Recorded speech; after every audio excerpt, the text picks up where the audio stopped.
Hello, fellow Hushlings, and welcome to the Cryptid Chronicles. I am Mike. I'm Dave. And I'm Frankie.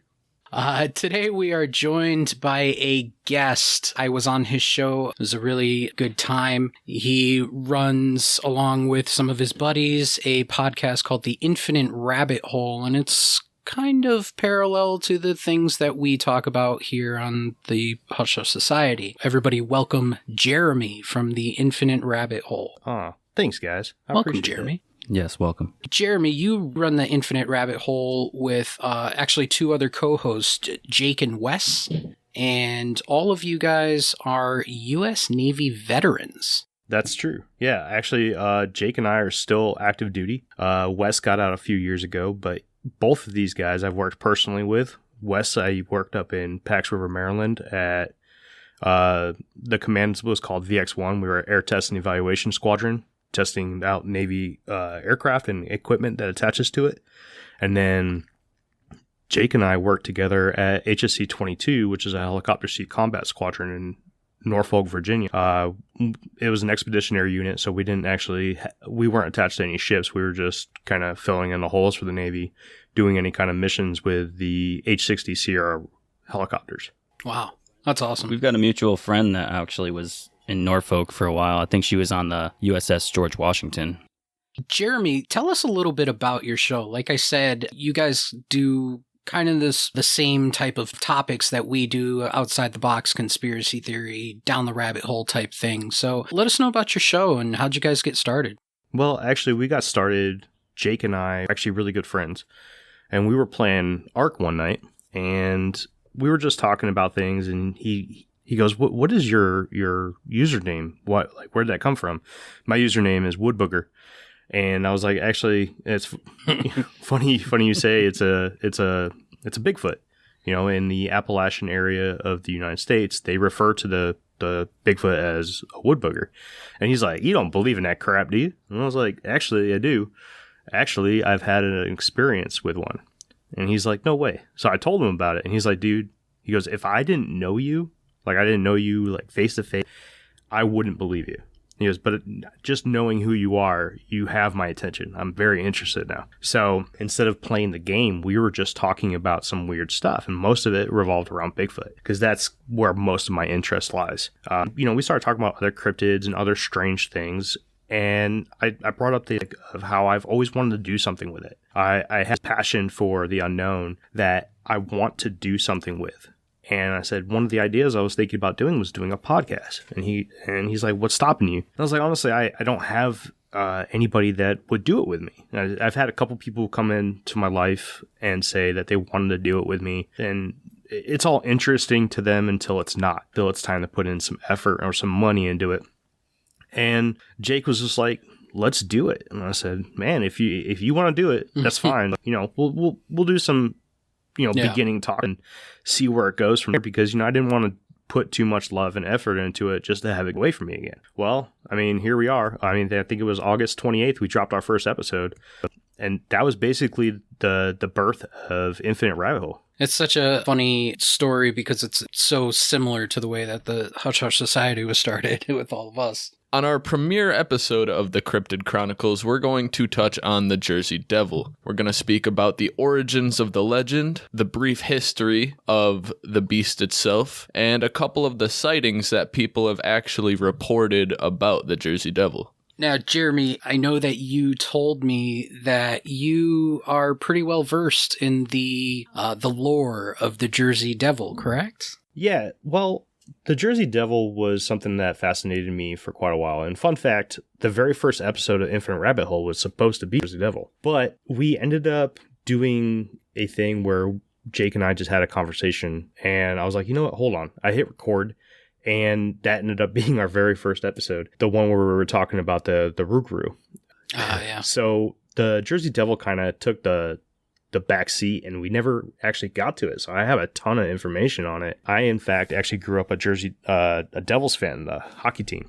And I became more of a fan when I found out why it was called that. But yeah, Dave was just talking about the Jersey Devils. That's funny. Yeah. My dad's favorite hockey team was the New Jersey Devils. So. Right on, man. I've been to the Prudential Center once. I don't know if it's still called that.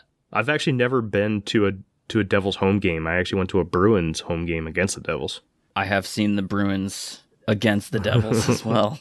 You know what's so absolutely insane is that my first NHL game was a Jersey Devils versus Boston Bruins game in Jersey. Yo. Oh. So we're all linked. It's crazy. Yep, all linked through the Jersey Devil and ice. So let's start off with the origins of the legend itself. The Jersey Devil is also known to locals as the Leeds Devil. In the 18th century, there lived a woman named Jane Leeds in the Pine Barrens region of New Jersey. Jane had 12 children with a 13th on the way, and when Jane found out she was pregnant with this 13th child, she cursed it out of frustration, claiming that the child was the devil. When the child was born, it seemed normal, but it began to change into a deformed monstrosity.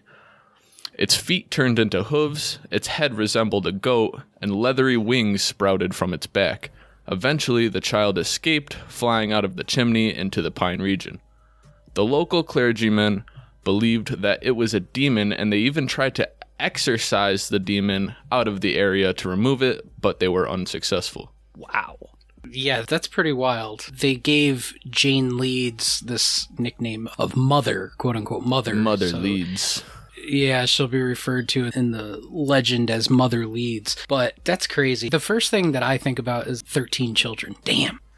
Yeah, sometimes women were just like baby factories back then. They just didn't stop. Maybe birth control just wasn't a thing. I don't know. The thing, oh no, I don't think it was. It was like a rag, and you just shove it up there and hope for the best.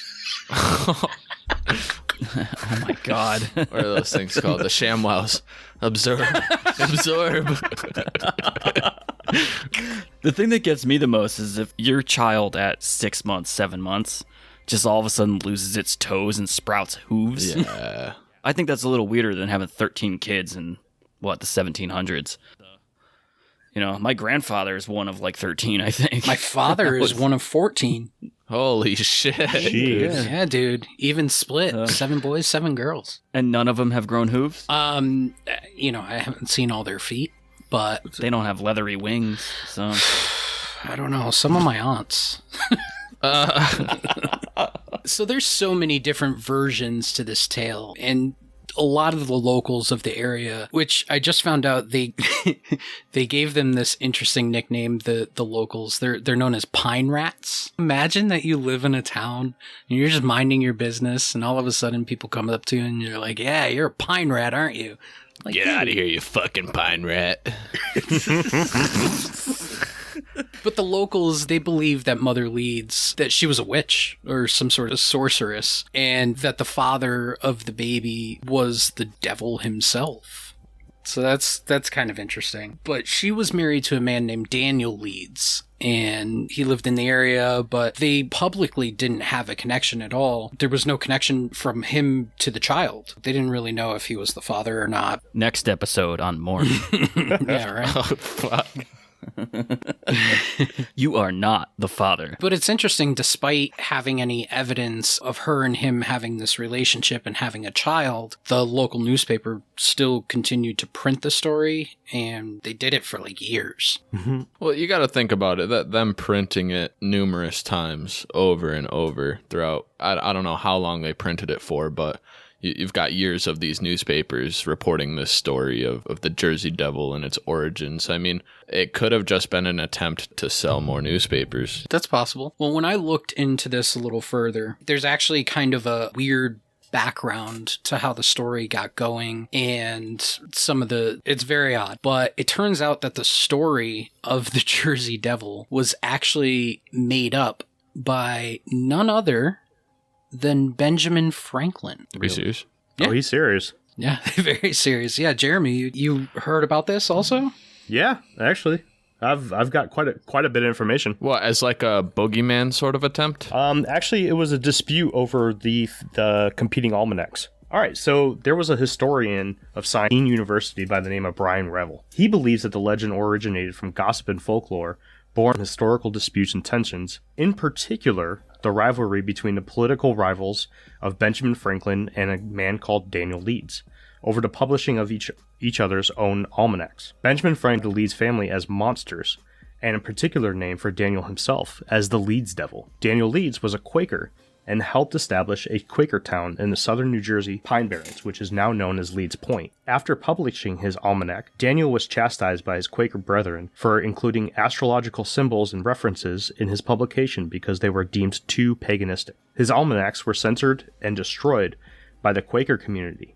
Although shunned by the Quakers, the Leeds Almanac continued to be published, and the family began to write even more esoteric Christian writings, including occultism, mysticism, cosmology, demonology, and angelology.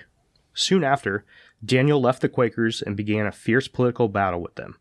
After his separation and falling out with the Quaker community, Daniel was endorsed by the British Royal Governor of New Jersey, Lord Cornbury. Now from there, it kind of goes into the next generation of the Leeds family. Franklin's still there, but now we're moving into Daniel's son. In 1716, Daniel's son Titan inherited his father's publications. During Titan's reign with the Leeds Almanac, by the way, that's the name of the almanac, it's just Leeds Almanac. His and Benjamin Franklin's almanac, which is referred to Poor Richard's Almanac, competed head-to-head. Poor Dick. In 1733, the competition became so severe that Benjamin Franklin jokingly used astrological means to predict Titan's death. Titan reacted angrily, publishing a letter that claimed Benjamin Franklin to be a liar. Soon after that, Titan's letter was published. Benjamin Franklin claimed his prediction of Titan's deaths came true to help sell more of his almanacs. With the claim, Franklin stated that Titan was in fact a ghost now and publishing his work from the afterlife and working aside his father, the Leeds Devil. That's super interesting because Benjamin Franklin going and, essentially talking shit and saying, hey, this guy's almanac is devil talk because he was including stuff with astrological meanings and movements of the moon and stuff like that. Like, that's real stuff that kind of goes hand in hand with almanacs and farmers' almanacs in general, right? Absolutely. Yeah. Yes. So he was kind of putting him down for putting out a better almanac. He was booty Yeah, hurt. Ben Franklin was being a little bit slimy. Yeah, Ben Franklin's A little a dick. grimy there. That's pretty grimy. And to make up a story just so that you can sell more almanacs, was Benjamin Franklin really banking that much money off of farmers' almanacs? I don't know. I mean, it was something that they had political ties to and everything. I don't know if it was much about the money or if it was about the political ties that Benjamin Franklin had in the city of Philadelphia. Essentially, he basically just made this whole thing up about this family because their almanac was better than his. Yeah, there's a little bit more to this. But I mean, basically, Benjamin Franklin came out and said that the entire Leeds family they were all, Satan worshipers and they were demons and everything, and that Daniel Leeds was the leader of them all, and he was known as the Leeds Devil. It was really dumb, but think about the time. 1735 is when this story officially took place. I mean, you're talking about those grand old days back when you guys should be familiar with, Salem witch trials. Yeah, call somebody a witch. It makes more sense than there is another explanation that Mother Leeds is actually a woman not named Jane, but Deborah Leeds, and she was married to a Geffett Leeds, and they both lived in Leeds Point in 1730. I guess Geffett and Deborah as well named 12 children in their will, but I guess it's just like another group. But it's more believable that even in the 1730s, somebody was ass hurt and they made up something about somebody else, especially, like you said, amidst all this turmoil that's going on. I mean, the Salem witch trials started in 1692, which was only 40-something years. And it's not a long time. And interesting enough, I just read something the other day that the last person to be put to death over witchcraft actually happened in 1940. I believe it. What? Yeah, dude, like as late as 1940 is in the U.S. I don't know if it was in the U.S. It was just like one of those random headlines that you come across. But dude, I could not believe that. Like 1940? Yeah, I feel like at that point we were more developed, like morally and scientifically developed. That's wild. Then again, were we? Another version of the tale tells of a young Leeds Point girl who had fallen in love with a British soldier. The British had come to the region because the iron furnaces at Batstow were supplying the privateers. In 1778, the British engaged the Americans at the Battle of Chestnut Neck. The townsfolk opposed the match, calling her a liaison an act of treason. They cursed the girl. According to legend, when she later gave birth to a child, it became known as the Leeds Devil. Another side to the story. That's what, 48 years after that this is supposed to take place? Yeah, like I mean, in the 1730s? the first was 1730s, so that's not only a big time difference, but that's a vastly different piece of lore. Yeah. But it also kind of makes sense because if there's a couple things that coincide, like even though Daniel Leeds isn't mentioned, wasn't he working with the British? So there's like a part, you know, if she fell in love with a British soldier, I mean, there's like parts of it that connect, but you can't connect all the dots. Mm-hmm. There's loose ends. There's a lot of different variations to the story and a lot of different ways that the story goes in the lore, but you can draw a lot of comparisons. It's almost like a really bad game of telephone. There's bits and pieces to every part of the story that kind of blend over each other. Yeah, like a mild consistency that trends throughout all of them. Another variation of the tale tells of another young woman who this time encounters a passing gypsy begging for food. Sounds to the point, yeah. She was frightened and refused. Also sounds pretty accurate. The gypsy cursed her. I'm sorry. I can't tell you how many homeless people I offer food So to. many bums. Fuck you, man. Fuck you. Give me $5. Yeah. The gypsy was begging for food, and this young woman was frightened. She refused, and the gypsy cursed her for her refusal. You know, you didn't give me your food, so hex, hex, hex, hex, hex. And years later in 1850, so this must have happened a little bit earlier, she forgot about the curse, and when she gave birth to her first child, a young baby boy, he became a devil and fled into the woods. That sounds like a setup for Stephen King's Thinner. If you've ever read Thinner, it's about a gypsy putting curses on people. But yeah, I mean, there's even another version, so it just keeps going. So that's why I keep saying that it's kind of like a bad telephone game. But in October of 1830, a resident of Vienna, New Jersey, Mr. John Vliet, was entertaining his children with a mask he had made. And the mask had a monstrous face, and it became a tradition year after year. And then it was eventually adopted by the local people in the town, and its popularity grew and repeated late in October as parents and children alike put scary faces and costumes together. That sounds like fucking Halloween. Yeah. That sounds like the story of Halloween. The origin story of Halloween featuring the Jersey Devil. I don't know if I believe that one. Like, that's... Yeah. It doesn't even mention a devil. Masks. John parading around town scaring the crap out of his kids is probably not the most plausible Jersey Devil culprit. No. Belief is subjective, but... He sounds kind of like my dad, though. He would put on like crazy masks when I was a little kid, and I'd like walk into their bedroom and he'd be wearing like some like horrific mask. So now that we went through some of the origins and stories of how the Jersey Devil may have came to be, we're gonna go a little deeper in the Jersey Devil. See, it just doesn't work. The verbiage is... We're going real deep. You know, we're going real deep into Jersey. Ugh.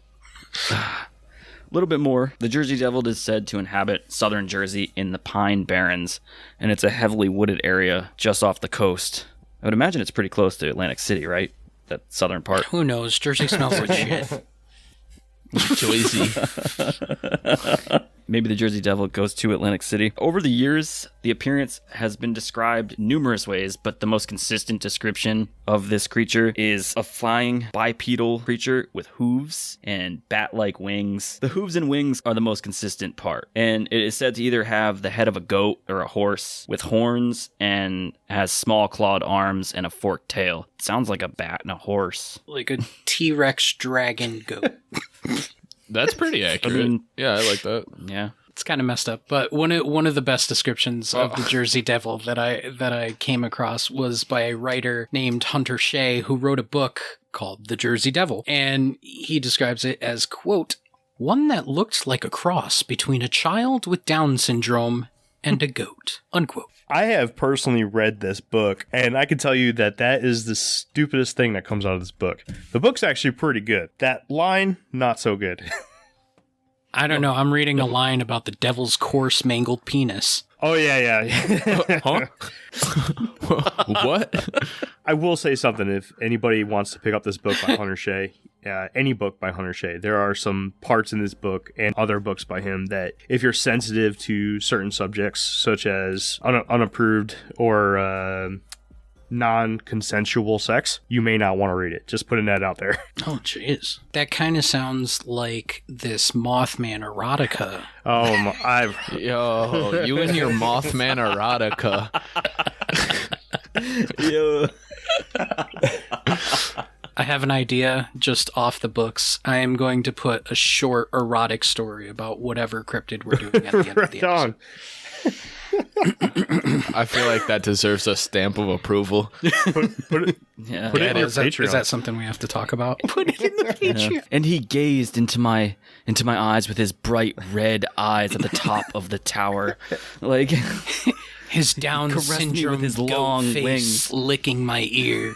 In 1722, Titan Leeds began using the family crest on the cover of his almanacs, which include the depiction of a wyvern. A wyvern is a bat-winged dragon-like creature that stands on two legs, two clawed feet, and a barbed tail. Could this have been where the origin of the Jersey Devil? That's an interesting I mean, if you fact take there. Jefferson's petty arguments and the fact that he had access to seeing the Leeds family crest highlighting a wyvern on it, everything starts to look like it's starting to fit in place. The way that I look at it is if I saw a family crest that looked like that, I would come up with a story, especially if you're trying to kill your competition through rumor. So why not pick something that they can't dispute? Well, you know, you obviously had a devil child. Look at your family crest. It's possible. Especially in those days. When everything was word of mouth. Yep. Yeah, it's hard to put yourself in the position of the 1700s. As a person, it's not, but as to thinking about how do these people think, you know, like how do they perceive something? It's completely different. So imagine if somebody came up to you and been like, yo, this guy, you see his family crest? He's a freak, and everyone else in his family are freaks. Yeah. And his almanac sucks. I mean, if it was Ben Franklin telling me, I'd probably take his word for it. Yeah. Yeah, probably. Ben Franklin. I mean, you're prominent. You're a political figure. So who are you going to take the word? Some guy who named a town after himself? Yeah. Or you? Yeah, some fucking rat boony redneck What did he fucking say? hick. What did you say? Rat? What did you say? The rat? Rat what's? The pine rat. Pine rat. Pine rats. Yeah. Goddamn pine rats. No, you're going to listen to Ben Franklin. This fucking kite in the air. Naturally, as the name involving devil, it was seen as a bad omen. So everything from a bad harvest to livestock going missing and even cows who had stopped giving milk were all blamed on the Jersey Devil. That seems very 1700s of you. Produce. And then you have other sinister things going on, such as knocking down trees to squash people and boiling streams of water to boil swimmers alive. See, that's odd. Are there hot springs in New Jersey? I don't believe so. It's at the local dump. It's a fucking radioactive waste seeping into the public No, pool. seriously, have you ever if you're driven taking- through New Jersey? Yeah, if you're swimming in radioactive waste, you must come across Alex Mack floating by or something like that. Some people believed that the Jersey Devil only appeared every 7 or 13 years as a sign of war, disaster, or hardship that was yet to come. Sounds like another cryptid. Yeah, right? I was thinking the same thing. What's that? The Mothman. That's actually something I was hoping to get into. We can't get into the Mothman. Erotica. I mean, I can read you some short stories that I've been writing. Mike, No, if Mike, we you do, it's can't- going to turn into Vatican erotica. We talked about the description of this thing, right? Here goes a real question that I have for you guys. Do you think that we're talking about an actual cryptid, or are we talking about an urban legend? That was kind of the debate that I had seen earlier, is that cryptids supposedly leave some sort of evidence behind that they exist, so like Bigfoot leaves big footprints around and people have actually quote unquote seen the Mothman and all these other things. So there has to be some sort of evidence behind it to call it a cryptid. Mm-hmm. But I don't know. I mean, with this one, with the Jersey Devil, there's been sightings, but in the early 1900s, early 1700s. So how much do we believe of that? What is the most recent sighting of this so-called creature? I think there was one in 2015, and the guy claimed to have taken a picture. I want to say it was the one at the golf course. There's sightings that I've seen about as early or as late as 2015. So I guess that could put it into that, but there's no like reputable sightings. Prevalent amount of sightings. I would say I would have to lean towards urban legend. Yeah, I would say more urban legend, just for the fact that there's a lot of people involved to make the legend happen, and having a name like Benjamin Franklin in there kind of makes it more believable that this dude was literally like trolling this family. Yeah. Essentially, in the mid 1700s, and it was just like, you know what, I'm gonna fuck him forever. So here you go, and that's Ben Franklin with his troll face on, and that's what he did. There's just so much variation to the origin. If there was like one or two origin stories and they were similar, then I'd believe it a little bit more. But when there's like 5 or 6 or more origin stories and they all kind of are outlandish and none of them make sense to each other than one may coincide that they all have 12 kids, but that doesn't seem too out of the ordinary at the time. So what's your take on it, Jeremy? I personally think that we're dealing with an urban legend, but I have some particular sightings and one particular week that I would like to talk to you guys about that may sway you. Absolutely. So we've gone over everything about how this creature may have came to be and some of the location of where people say they see it. So now we're going to actually get into what people say they see. There's not a lot most recently, as we said before, but in 1909, there were many sightings reported by different people that included people like Joseph Bonaparte, who is the brother of Napoleon Bonaparte and the former king of Spain. Different people have experienced different things, but photography wasn't common, obviously, in those days. So there's no images, there's nothing, unless you have the chronovisor. There's an image that's depicted in a Philadelphia newspaper, I believe, also in 1909 that you can view. So to build on that Joseph Bonaparte sighting, there's claims that he was trailing a creature by following tracks that looked like a 2-footed donkey. Joseph stated that the hoof prints simply ended abruptly at one point and heard a loud scream behind him. Once he turned around, he spotted a large, upright walking creature with a horse's head, bird's legs, and large wings that hissed loudly at him. Wow. Terrifying. And this is Napoleon's. I mean, this is royalty. And so, and apparently this happened on a neighboring property in his estate in New Jersey. I didn't know he even had an estate in New Jersey, but I guess he did. Another famous sighting, Commodore Stephen Decatur, an officer of the Navy, fired a cannonball directly at a large winged creature with no effect after visiting a cannonball manufacturing plant in Hanover. How do you just load up a cannon that quick? Yeah, man. I mean, you got to be on the ready. Shoot from the hip. Shoot that cannon from your hip. They're just nasty. The creature's reign of terror kind of stretched throughout the late end of the 1800s and the early side of the 1900s. In 1841, the creature was blamed for many livestock killings after animals were discovered mutilated and strange 2-legged hoof prints were found at the scenes. A couple pictures there of those sightings. In 1925, farmers shot an unidentified animal after attempting to steal his chickens. In 1937, many people reported seeing a creature with red glowing eyes in the dark in various places around southern half of New Jersey and the far southeastern Pennsylvania. It's not too far off from the Mothman territory if you're talking about stuff going on in It's really Illinois not, too, and that's something I really want to make a connection with. But I really wanted to bring up this one particular week that we had alluded to. Just a plethora of events happened between the days of January 16th and January 23rd in 1909. It was so bad that schools, factories, and mills across the Delaware Valley closed due to a fear of the creature. These events and sightings are recorded in the newspaper from this time, so you can easily look them up. Events such as a trolley being attacked in Haddon Heights, New Jersey. A social club was attacked in Camden, New Jersey. Various cars were reportedly attacked throughout the Pine Barrens and the areas surrounding Philadelphia. Livestock slaughtered in Bridgeton and Millville. Firefighters claim to have sprayed it with a hose after being attacked by the creature while putting out a fire in West Collingswood. Police in both Camden, New Jersey and Bristol, Pennsylvania fired on a creature with no effect at all. A plethora of snowy, hooded hoof prints found in various locations. Sightings of a creature resembling the Jersey Devil range from southern New Jersey to Delaware and western Maryland. That brings us pretty close to West Virginia. I mean, yeah. They went as far as to create multiple vigilante groups, too.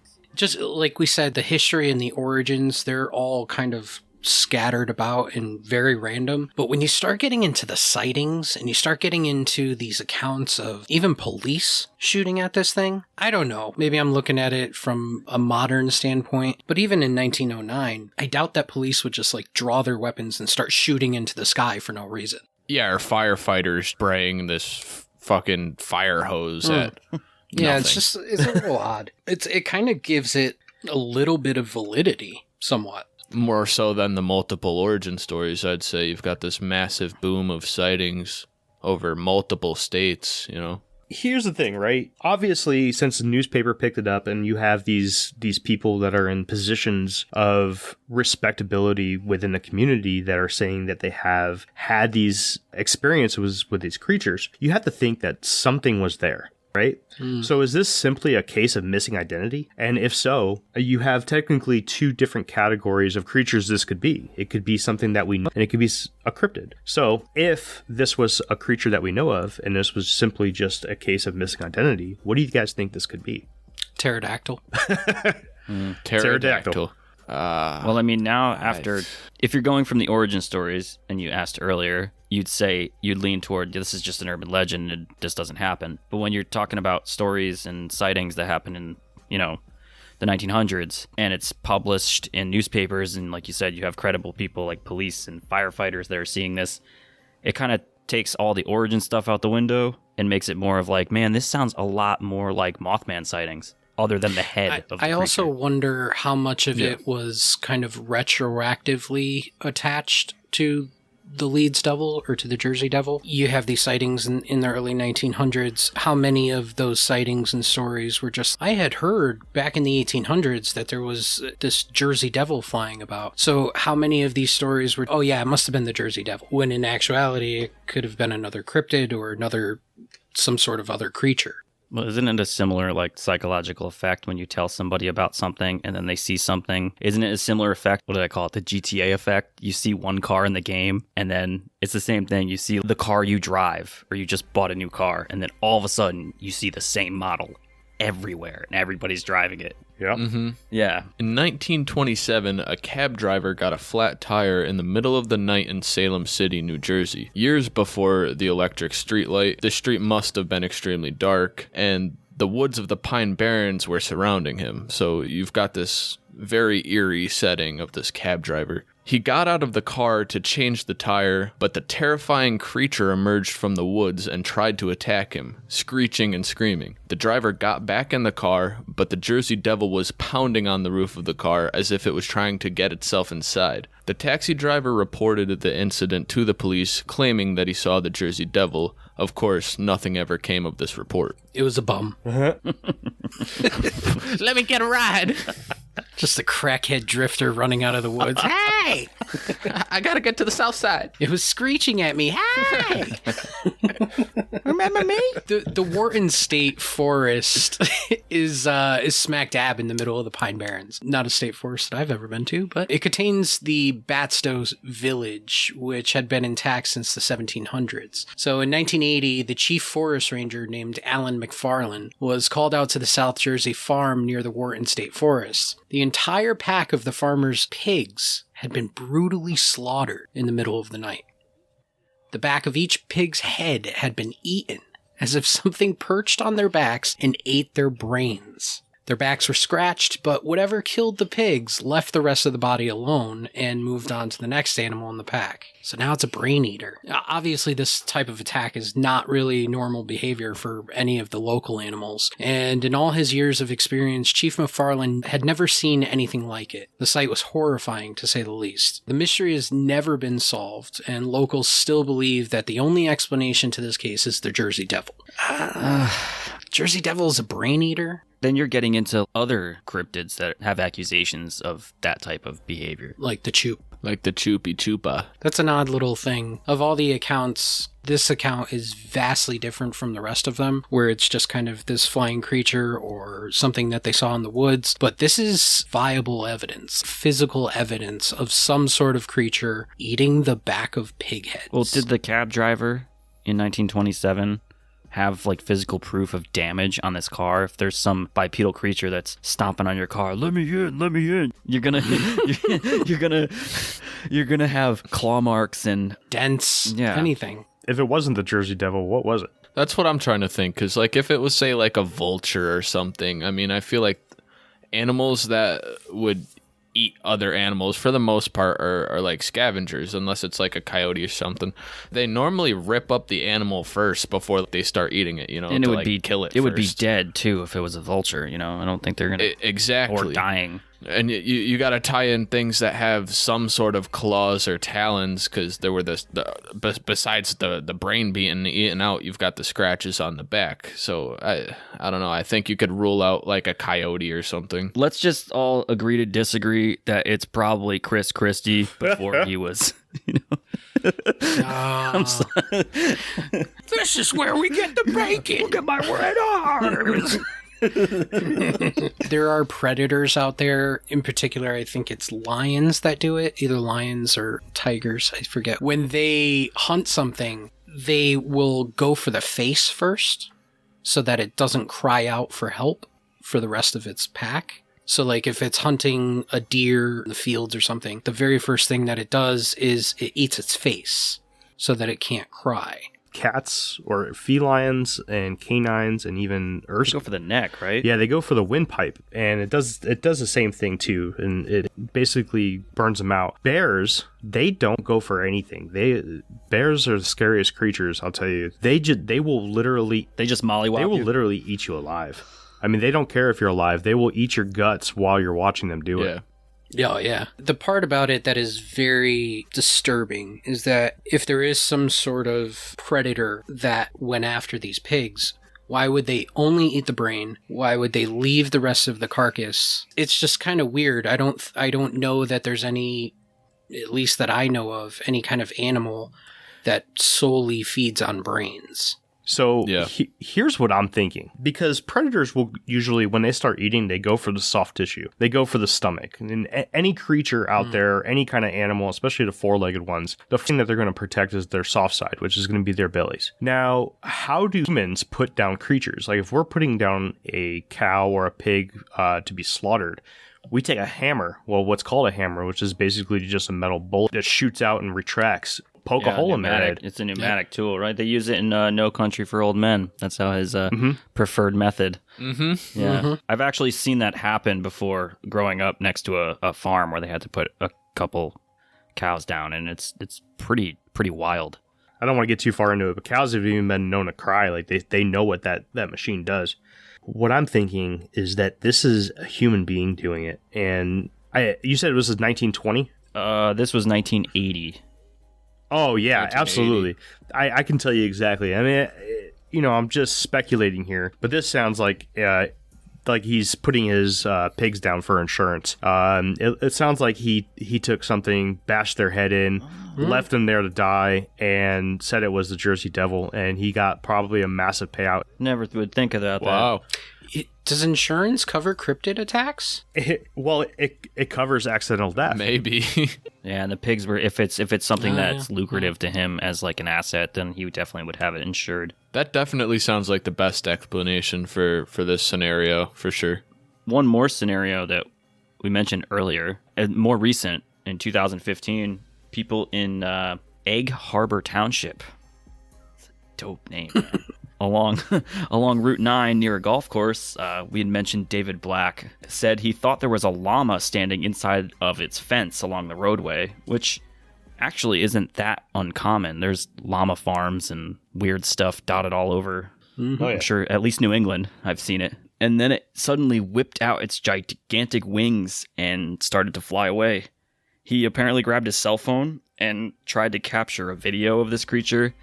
The video is very short, and it shows what to appear be the Jersey Devil flying across the screen as a black silhouette against a colorful beautiful southern New Jersey sunset. There is still a photo of the It's all same smog. creature. Yeah. Just like in LA. It's so pretty. It's all smog. There's still a photo of the same creature that is also attributed to David Black's photo, and it kind of looks like a horned goat with wings that was thrown like a football. What? Okay, so the picture, you got to see the picture for that to make sense. Now, that picture, pretty much what it's saying is that. Oh, are you talking about that weird referring picture to of as the bullshit. thing that it looks like it's throwing a football? No, I have no idea what you're talking about. No, it just looks like. Oh, then I've never seen that. Yeah. I just looked at this video that you guys are talking about. Have you guys seen it? No. Mike, I I'm just looking sent it up to you. right now. I saw screenshots from it. Jesus. It's complete bullshit, guys. Yeah. Yeah, that's bullshit. Oh my god. That's horrible. Oh, it's too good. Terrible. It's too good. It's like he put a goat on a slingshot and just shot it out. that is too Looking up the good. video. Yo, it's terrible. Oh my god. Did he actually shoot a goat like out of a carbine cannon or something like that? Like did he? Or is it like a piñata? This Yeah, dude's that is hanging just this thing bad. from a tree. You have to be so dedicated to get a goat, put some fake paper mache wings on it, and just fire it like out of a trebuchet. Just Dude, it looks. Oh my god. And you know what the funniest part about it is that if it was flying around, you'd think it would be directionally flying, but it's flying one direction and the body just stays the same, but it moves direct. It's like a piñata with a drone motor on it, and it's got some just cheap animatronic wings. And this guy's like, "Oh man, my career in Hollywood. I'm gonna do the next Lord of the Rings. Watch, I'll get them. Yeah, I'm gonna do Yeah. the next Lord. And I it want to just know what he didn't made work the out. wings out of. The wings are the most convincing part. Umbrellas. CGI. 100%. Realistically, if you freeze it at a certain point, it kind of looks like it looks like he put some sort of toddler in a costume. Oh my god. I mean, it's the 13th child, right? He's flying around, right? It's his kid. Daddy, no! Boom, just one. Yeah, he's got like a potato smaller cannon. version of Evil Knievel's cannon, or whatever. Who's the guy who shot himself out of a cannon? I don't know. All in all, it looks terrible, and I don't believe a second of it. All 3 seconds of it. We're gonna do something that we don't normally do. We're gonna do a round table real quick. Jersey Devil, real or fake? All right, we'll start with Jeremy, our guest. Jeremy, real or fake? I'm gonna bring here, and I'm gonna say that this is real, but you're not seeing the Jersey Devil. I seriously think that this is, if it is legitimate, you're seeing the early adaptations of the Mothman. I really do believe that could be what we're looking at. All right, so Jeremy's going with mistaken identity, Yes. Mothman. David?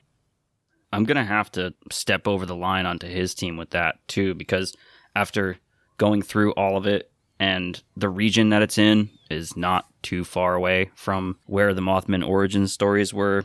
And then, there's one account where it has red eyes, and, between the wings and the different descriptions of it, like I said before, taking all the history and lore out of it, this is definitely probably a real creature, similar, or if not, the same accounts regionally of what we call the Mothman.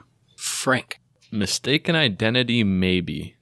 That very well could be the case, but to answer the question, I don't believe this is the Jersey Devil. I think the Jersey Devil thing is fake. Just the inconsistencies in the origin and the fact that there's no solid pictures, I just have to go on fake.